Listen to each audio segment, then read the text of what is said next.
বিড়ালকে ভালোবাসবেন।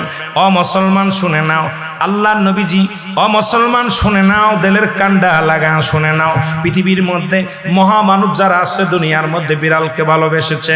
এই বিড়াল একটা গৃহপালিত পশুর মধ্যে পড়ে যায়, এটা এত প্রভুভক্ত হয়, এত মুসলমান শুনে নাও, বিড়ালটাকে অত্যন্ত মায়া করবেন। বিড়ালটা যদি দোয়া করেন, বিড়ালটাকে বিনা কারণে কোনো বিষ দিয়ে মারবেন না, কোনো কিছু দিয়ে মারবেন না।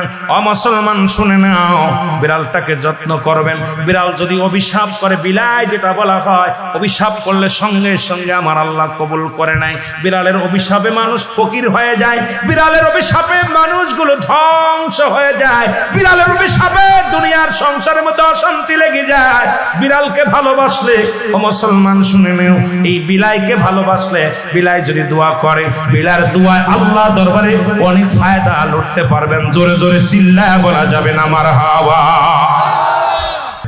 এখানেও নবী বিড়ালকে ভালোবাসতেন। এখনো মক্কা মদিনা অসংখ্য বিড়াল আছে যারা মদিনায় গেছেন হজ করতে। আমাদের সভাপতি সাহেবও গেছে। অসংখ্য বিড়াল গুলো দেখবেন মদিনার মনোয়ারায়, রাসূলুল্লাহর রওজার আশেপাশে, কাবা শরীফের আশেপাশে অসংখ্য বিড়াল। ধরে বলেন ঠিক কিনা? এত সুন্দর বিড়াল যারা মক্কা মদিনায় দেখে আসছেন তাদের কাছে জিগাইবেন বিড়াল আছে কিনা আছে। এই বিলাইদেরকে ভালোবাসবেন, বিলাইকে অভিশাপ দিবেন না। এক